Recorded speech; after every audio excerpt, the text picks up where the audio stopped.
Terima kasih Tuan Sri Yang Bertuah. Bismillahirrahmanirrahim. Terima kasih kerana memberi ruang kepada saya untuk turut membahaskan Akta Syariatan Hakim 1971 yang kita harapkan sedikit sebanyak dapat membantu merubah kembali landscape dan integriti Badan Kehakiman Negara. Premis awal atau pendirian awal saya berkenaan dengan pindaan ini ialah menyokong sepenuhnya pindaan ini kerana ianya membantu untuk menyelaraskan skim syariatan hakim sekaligus mampu membantu menaik taraf status dan kualiti kehakiman negara. Dan saya betul bila kita membicarakan soal kehakiman, kata kunci asas, kata kunci yang paling utama ialah prinsip keadilan itu sendiri. Prinsip keadilan seharusnya menjadi tunjang utama kepada sistem kehakiman negara. Semua tahu kita punya 3 cabang bebas, legislatif, kehakiman dan eksekutif. Tetapi yang kita ingin tekankan di sini ialah kepentingan untuk institusi kehakiman negara dikembalikan integritinya, dilihat dan berfungsi bebas dari sebarang campur tangan, dan juga menjunjung tinggi prinsip keadilan bagi mencerminkan asas keadilan itu sendiri. Dan saya dipertua, sistem kehakiman negara mulai mendapat kritikan hebat sejak berlaku krisis kehakiman negara tahun 1987. Saya kurang bersetuju dengan Yang Berhormat Datuk Khairuddin tadi. Kenapa kita perlu bangkitkan cerita lama? Cerita lama perlu kita bangkitkan sebagai ingatan untuk masa depan. Semua tahu apa yang berlaku sistem kehakiman negara tahun 1987. Insiden tragedi pemecatan Ketua Hakim Negara ketika itu, iaitu Tun Salleh Abbas, dan beberapa hakim kanan Mahkamah Agung, kalau tidak silap saya ketika itu Mahkamah Agung, bukan Mahkamah Persekutuan lagi, yang menjadi tinta hitam institusi kehakiman negara, yang sehingga hari ini kes-kes yang melibatkan insiden tersebut masih menjadi rujukan negatif di negara-negara Commonwealth yang mengamalkan sistem kehakiman yang sama. Sehingga hari ini kita harus perakui bahawa integriti institusi kehakiman masih belum pulih sepenuhnya. Inti penting apa yang berlaku pada tahun 1987 ialah dakwaan berlaku campur tangan badan eksekutif terhadap institusi kehakiman negara. 1987. Saya ingin meminjam ungkapan Allahyarham Tan Sri Harun Hashim, bekas Hakim Mahkamah Agung ketika itu dan bekas pengarah BPR ketika itu, dalam satu conference, International Commonwealth Law Conference di Malaysia pada tahun 1999, yang mana saya turut hadir, yang memberikan ungkapan yang sangat menyindir tentang kedudukan institusi kehakiman negara. Ini datang daripada mereka. Yang Wan minta laluan sikit. Sila. Tan Sri Yang Dipertua, maksud saya tadi, sejarah tinggallah sejarah. Bukan saya kata kita tak perlu lihat sejarah. Maksud saya sekarang ini, yang kita nak ungkit kita lama, kalau ianya berlaku lagi, maka kita bolehlah kita keluarkan masalah. Kerana ada titik hitam apa sekalipun yang cuba dinyatakan oleh Yang Berhormat tadi, saya bersetuju. Saya bukan tidak bersetuju. Cuma saya kata sekarang ini kita tengah ada transformasi, dan saya melihat kehakiman sekarang ini adalah sedang menuju ke arah integriti yang cukup baik, yang memang kita melihat. Janganlah kerana ada 1-2 kes yang kita tidak bersetuju, kerana hukuman itu dijatuhkan kepada rakan kita yang kita tidak bersetuju, kemudian kita kata hakim tak betul. Yang itu yang cuba saya nyatakan, dan kita tak payah kaitkan perkara yang lepas.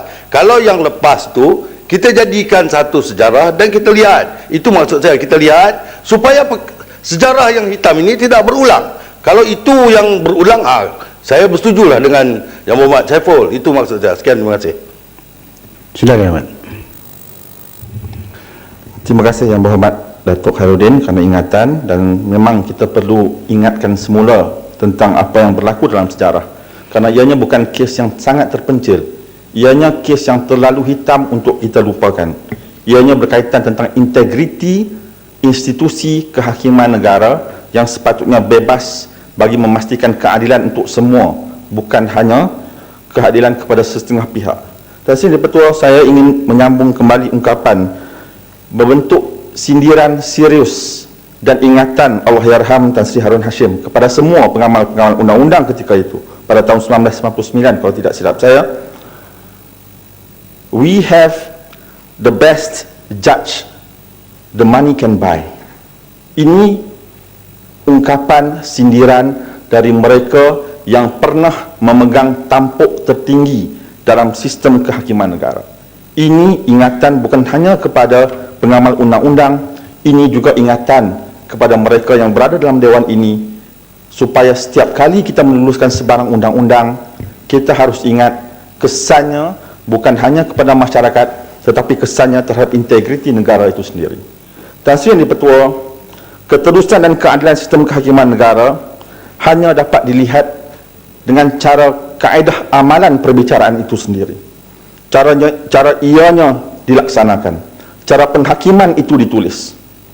Kes-kes yang menjejaskan integriti, bukan hanya kes yang saya sebut ini melibatkan kes jenayah politik yang terkenal sekarang ini, tetapi kalau ada yang masih ingat kes yang dikenali sebagai kes air molek, kes air molek, satu penafian keadilan yang sangat jelas terhadap mereka yang diberikan penghakiman.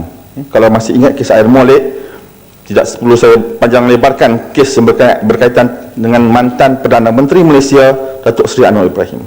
Kalau kita faham sistem kehakiman negara, kalau kita faham sistem cara hakim dilantik, kita akan faham kenapa setengah pihak mengkritik jelas kaedah pelantikan hakim.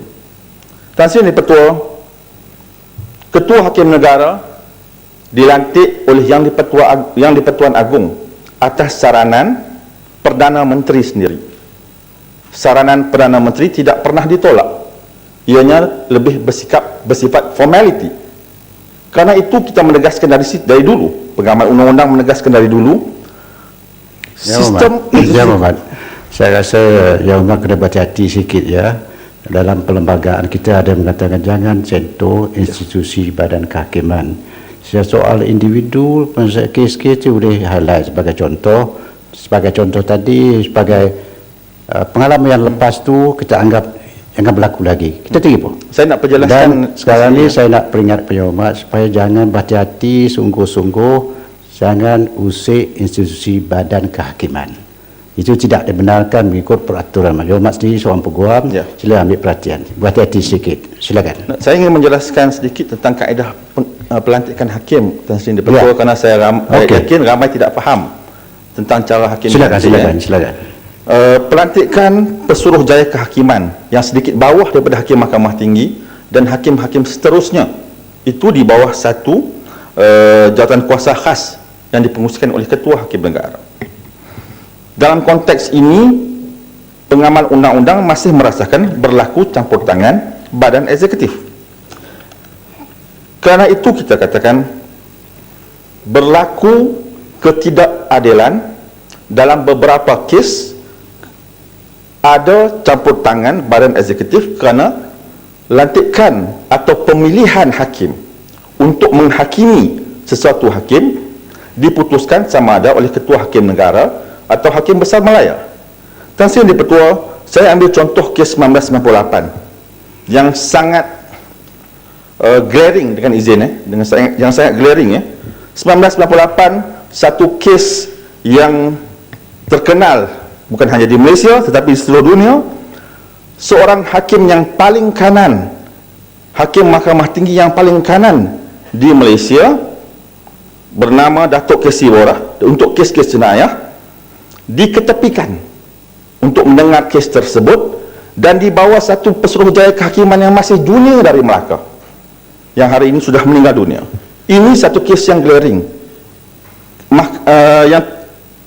Yang apa maksud saya yang bagaimana hakim-hakim tertentu dipilih untuk mendengar kes-kes tertentu, sedangkan kearifan atau kepakaran hakim tersebut tidak dimanfaatkan sepenuhnya.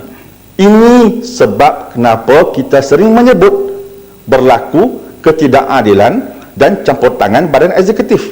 Memang betul banyak kes-kes yang bersifat tidak menyebelahi kerajaan, tetapi akhirnya apa terjadi kepada hakim-hakim yang membuat keputusan terhadap kes-kes yang tidak menyebelahi kerajaan? Panjang senarainya kalau saya ingin utarakan di Dewan Yang Mulia ini, tapi cukup sekadar ingatan kepada kita semua. Tan Sri Yang Dipertua, ingatan seorang Khalifah Amirul Mukminin, kalau tidak silap saya, Sayyidina Ali Karamullah Wajha, kepada Gubernur Mesir ketika itu dalam melantik qadi atau hakim, dalam pengertian kita ialah, pertama dia beringatan 3 dari 4 qadi yang dilantik sudah mencium bau pintu neraka. Tapisannya, perbedaannya terlalu sedikit dalam memberikan imbangan keadilan dalam sebarang penghakiman kes yang diberikan. Kerana itu integriti hakim sangat penting. Saya yakin dan saya berharap pindaan ini boleh membantu membebaskan terus hakim daripada sebarang campur tangan luar, kerana mereka perlu diberikan emolumen yang lebih baik, sebagaimana anggota Dewan ini perlu dipertimbangkan semula emolumennya yang tidak seberapa. Tan Sri Yang Dipertua, persoalan integriti kehakiman ini penting, kerana ungkapan Amirul Mukminin yang sama memberikan ingatan yang lebih kurang bermaksud undang-undang zalim di tangan hakim yang adil, natijahnya ialah keadilan. Undang-undang adil di tangan hakim yang zalim, natijahnya ialah kezaliman. Dia tidak merujuk kepada undang-undang sebagai perkara yang penting, tetapi individu qadi atau hakim tersebut, sama ada ia boleh berlaku zalim maupun berlaku adil. Tan Sri Yang Dipertua, kalau kita nak bercakap tentang perbicaraan yang menyebelahi kerajaan, kita ada banyak contoh di negara di dunia ini. Bagaimana apa yang disebut sebagai show trial atau perbicaraan wayang berlaku. Di Mesir, sewaktu kita sibuk dengan kes MH370, lebih 600 orang dihukum gantung sampai mati dalam satu perbicaraan yang jauh lari daripada asas keadilan. Tolong jangan ada dalam luar negara itu, biarlah dalam negara yang mana. Kita concern dalam negara kita sajalah. Saya teruskan Yang Amat. Dari segi prinsip saya terima bahawa yang Muhammad kata tadi, kepercayaan agama pun mengatakan antara 3 hakim itu 2 akan masuk neraka.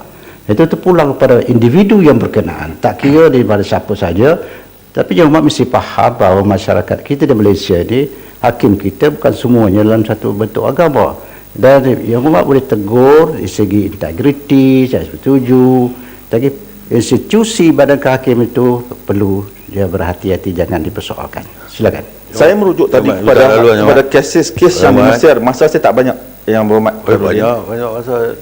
Yang Amat, saya masa tidak mengizinkan. Saya benarkan Yang Amat Saiful teruskan bahas. Berapa lama Yang Amat? Tak lama lagi. Silakan. Tan Sri Yang Dipertua, saya rujuk tadi kepada negara Mesir. Saya tak merujuk pada Zimbabwe, Libya dan sebagainya, kerana itu contoh negara authoritarian yang mengamalkan sistem kehakiman yang sudah hancur integritinya.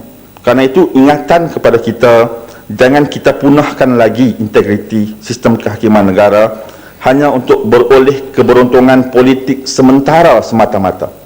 Penting tanggungjawab kita dalam Dewan Yang Mulia ini memastikan integriti sistem kehakiman negara dipulihkan sepenuhnya. Saya setuju tadi dengan cadangan Yang Berhormat Senator Lee Han Jok untuk menambah magistrate dan hakim mahkamah session di seluruh negara. Ini saya sangat setuju bagi mengatasi masalah dengan izin backlog of cases. Memang banyak dan kita dapati kita kekurangan magistrate dan mahkamah session untuk mendengar kes-kes tersebut. ada magistrate terpaksa bertugas di 3 mahkamah magistrate seperti yang di luar bandar. Ada mahkamah magistrate kalau dia demam, habis semua kes tak boleh dengar ya, selama beberapa minggu. Cumanya kita mohon agar kerajaan mengetatkan sistem saringan, lantikan hakim-hakim atau magistrate tersebut bagi memastikan kualiti yang kita pilih itu kualiti yang terbaik daripada kalangan yang baik-baik. Kalau dulu Tan Sri Yang Di-Pertua, penghakiman bertulis dari Malaysia, khususnya di peringkat Mahkamah Agung, Supreme Court ketika itu, atau Mahkamah Rayuan, atau Mahkamah Tinggi sekalipun, bukan hanya menjadi rujukan dalam mahkamah di Malaysia, tetapi menjadi rujukan di seluruh negara Commonwealth. Siapa yang tidak pernah dengar Allahyarham Hakim Yusofi Kadeh, The Walking Dictionary, kalau dengan izin, mungkin zaman saya tidak pernah lagi beramal zaman dia, mungkin zaman Tan Sri pernah, saya tidak pernah, tapi he is known until now, dengan izin, bahasanya yang cantik, kualiti penghakimannya yang sangat jelas, terang, dan sehingga hari ini menjadi sumber rujukan negara-negara luar. Tan Sri Yang Di-Pertua, kita juga dulu pernah ada Tun Sufyan, kita juga pernah ada Ketua Hakim Negara Raja Azlan Shah. Ini semua kualiti penghakiman yang tidak dapat ditolak, kualitinya yang sangat baik. Karena itu saya mohon agar kerajaan mengambil langkah-langkah penting bagi memastikan kualiti penghakiman, kualiti hakim dan magistrate yang dilantik itu sekiranya tidak dapat menyamai, tetapi sekurang-kurangnya menjadi sumber rujukan yang baik untuk negara. Tan Sri Yang Di-Pertua,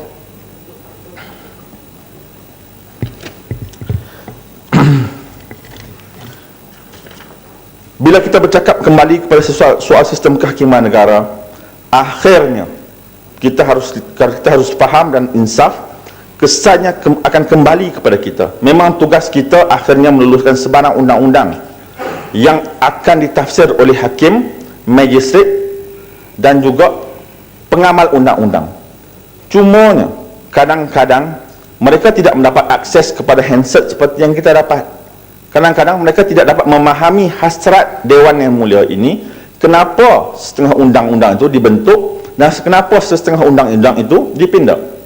Karena itu penting bagi kita dalam kita memindah sebarang undang-undang, khususnya yang berkaitan dengan jenayah, jenayah komersial, jenayah antarabangsa, jenayah merentasi sempadan, kita berhati-hati dengan ayat yang digunakan pakai, berhati-hati dengan peruntukan yang digunakan pakai. Karena itu kesannya akan kembali kepada kita.